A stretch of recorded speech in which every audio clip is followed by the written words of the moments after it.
Salam kasih, damai Kristus menyertai kita.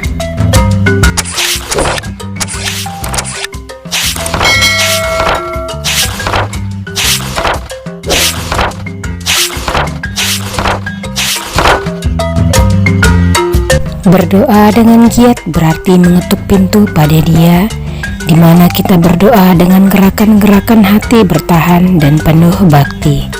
Oleh Santo Agustinus. Allah yang kaya rahmat telah menghidupkan kita bersama Kristus, sekalipun kita telah mati karena kesalahan-kesalahan kita. Jadi kita diselamatkan karena kasih karunia. Marilah kita berdoa. Ya Allah, kami bersyukur kepadamu karena Engkau telah membangunkan kami dan membawa terang matahari pagi. Terlebih Engkau membimbing kami kepada terang hati dengan sabda putramu. Bantulah kami dalam melangkah di jalan keselamatan putramu, sebab Dialah Tuhan pengantara kami yang bersama Dikau dalam persatuan Roh Kudus, hidup dan berkuasa kini dan sepanjang masa. Amin. Bapak, Ibu, serta saudara-saudariku yang terkasih, riwayat orang kudus hari ini yaitu Santo Paulus dari Salib Pengaku Iman. Dalam Lukas 9 ayat 23 dikatakan, setiap orang yang mau mengikuti aku, ia harus menyangkal dirinya, memikul salibnya setiap hari dan mengikuti aku. Kata-kata Yesus ini benar-benar dihayati oleh Santo Paulus dari Salib dan menjadi spiritualitas dasar dari tarekat religius yang didirikannya, yaitu Ordo Passionis. Salib dan peristiwa sengsara Yesus menjadi semangat hidup dan landasan karya dari tarekat misionaris ini. Paulus Fransiskus, demikian nama kecil Santo Paulus dari Salib. Ia lahir di Ovada, Genoa, Italia Utara pada 3 Januari 1694. Beliau adalah anak kedua dari 16 orang anak Lukas Danai, seorang pedagang kain yang kaya raya. Ayah dan ibunya dikenal sangat baik dan menjadi teladan bagi keluarga-keluarga Kristen di Ovada. Di bawah bimbingan orang tuanya, Paulus bertumbuh dewasa menjadi seorang yang beriman teguh. Cara hidupnya kemudian hari sebagai orang kudus sudah ditempa ibunya sejak dia kecil. Sejak ia kecil, ia diarahkan ibunya untuk menghayati penderitaan Kristus. Apabila ia menangis karena luka-luka kecil di badannya, ibunya selalu mengatakan bahwa Yesus dahulu menderita luka-luka yang jauh lebih besar. Ketika berusia 15 tahun, ia terpaksa berhenti sekolah karena harus membantu ayahnya dalam usaha dagang mereka. Pada 1720, ia mengalami penampakan ajaib. Ia melihat selembar jubah hitam yang di bagian dadanya tertera nama Yesus dengan huruf putih dan sebuah salib. Penampakan ajaib itu terjadi 3 kali. Pada penampakan ketiga, Bunda Maria berpesan supaya ia mendirikan sebuah tarekat religius yang khusus untuk menghayati sengsara Kristus dan memajukan kebaktian padanya. Paulus mulai mendirikan tarekatnya di Castellazzo pada 20 November 1720 dan ia sendiri mulai mengganti namanya menjadi Paulus dari Salib. Pada 1727, Paulus ditahbiskan menjadi imam. Ia ternyata menjadi seorang pengkhotbah yang disukai umat. Ia mendirikan biaranya yang pertama di Monte Argentaro. Setelah lama berjuang untuk mewujudkan pesan Bunda Maria, tarekatnya diakui sah oleh Tahta Suci. Setelah itu, Paulus mendirikan biaranya di berbagai tempat. Ia sendiri mendirikan 11 buah biara. Selain tarekat untuk para imam, Paulus pun mendirikan tarekat suster-suster Passionis pada 1771. Semuanya dikerjakan di bawah bimbingan Allah. Paulus wafat pada 18 Oktober 1775 di Roma. Demikianlah riwayat orang kudus Santo Paulus dari Salib. Semoga Tuhan memberkati kita. Amin. Bacaan pertama. Tuhan telah menghidupkan kita bersama dengan Kristus dan telah memberi kita tempat di surga bersama dengan Dia. Pembacaan dari surat Rasul Paulus kepada jemaat di Efesus. Saudara-saudara, kalian dahulu sudah mati karena pelanggaran dan dosamu. kalian hidup di dalamnya karena kalian mengikuti jalan dunia ini, karena kalian mentaati penguasa kerajaan angkasa, yaitu roh yang kini bekerja di antara orang-orang durhaka. Sebenarnya dahulu kami semua juga terhitung di antara orang-orang durhaka itu, ketika kami hidup dalam hawa nafsu daging, menuruti kehendak daging, serta pikiran yang jahat. Jadi pada dasarnya kita ini orang-orang yang harus dimurkai, sama seperti yang lain itu. Tetapi terdorong oleh kasih-Nya yang besar yang telah dilimpahkan kepada kita, Allah yang kaya dengan rahmat telah menghidupkan kita bersama dengan Kristus, sekalipun kita telah mati karena kesalahan kita. Jadi kalian diselamatkan berkat kasih karunia.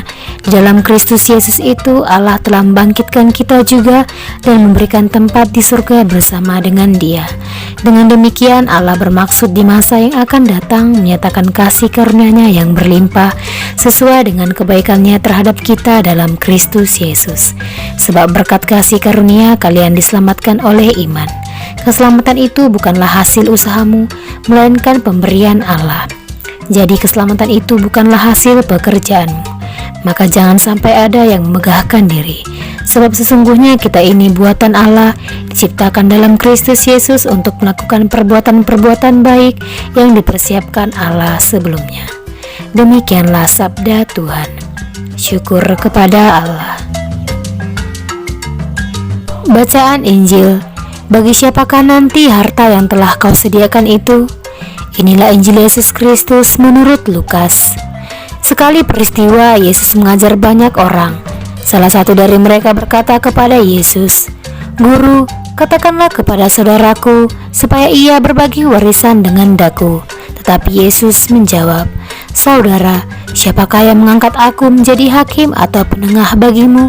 Kata Yesus kepada orang banyak itu, "Berjaga-jagalah dan waspadalah terhadap segala ketamakan, sebab walaupun seorang berlimpah-limpah hartanya, hidupnya tidak tergantung daripada kekayaannya itu." Kemudian ia menceritakan kepada mereka perumpamaan berikut. Ada seorang kaya, tanahnya berlimpah-limpah hasilnya. Ia bertanya dalam hatinya, "Apakah yang harus kuperbuat? Sebab aku tidak punya tempat untuk menyimpan segala hasil tanahku." Lalu katanya, "Inilah yang akan kuperbuat. Aku akan merombak lumbung-lumbungku, lalu mendirikan yang lebih besar, dan aku akan menyimpan di dalamnya segala gandum dan barang-barangku. Sesudah itu aku akan berkata kepada jiwaku, jiwaku, ada padamu banyak barang, tertimbun untuk bertahun-tahun lamanya. Beristirahatlah, makanlah, minumlah dan bersenang-senanglah." Tetapi Allah bersabda kepadanya, "Hai orang bodoh, pada malam ini juga jiwamu akan diambil daripadamu. Bagi siapakah nanti apa yang telah kau sediakan itu?"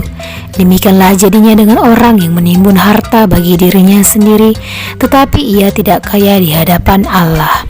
Demikianlah Injil Tuhan. Terpujilah Kristus. Bapak, Ibu, serta saudara-saudariku yang terkasih, renungan pada hari ini tentang harta PS kehidupan. Nah, dalam Lukas 12 ayat 21 dikatakan, "Demikianlah jadinya dengan orang yang mengumpulkan harta bagi dirinya sendiri, jikalau ia tidak kaya di hadapan Allah." Mana yang benar? Hidup untuk bekerja atau bekerja untuk hidup? Seringkali kita salah mengartikan pentingnya bekerja dan mendewakan pekerjaan, seolah-olah hidup kita hanya untuk bekerja dan tidak bisa hidup tanpa bekerja. Benarkah demikian? Nah, kita bekerja mendapatkan rezeki untuk hidup, tetapi bukan berarti itu adalah segala-galanya dan membuat kita melupakan aspek kehidupan kita yang lain, seperti kesehatan, keluarga, pelayanan. Apalagi yang terutama adalah jangan sampai pekerjaan itu membuat kita lupa akan Dia yang seharusnya menjadi pusat dari kehidupan kita. Karena Dia, kita dapat hidup, bekerja, dan mendapatkan rezeki. Jadi, sesibuk apapun, jangan pernah menggeser posisi Tuhan dari tempat yang terutama dalam kehidupan kita. Nah, Tuhan selalu mengingatkan kita bahwa hidup seseorang tidaklah bergantung pada harta. Karena harta bukanlah hal yang utama, tetapi kaya di hadapan Allah itulah yang utama dan merupakan suatu kehidupan itu sendiri. Namun kecenderungan kita sering membuat kita mengutamakan hal-hal yang tidak seharusnya. Karena itu, kita sangat membutuhkan rahmat-Nya agar dapat senantiasa mengingat bahwa Tuhanlah sumber kehidupan dan tanpa Tuhan kita tidak bisa hidup. Harta duniawi atau kehidupan kekal? Tentu saja pilih kehidupan kekal bersamanya. Apakah harta merupakan segalanya bagi saya? Semoga Tuhan memberkati kita. Amin.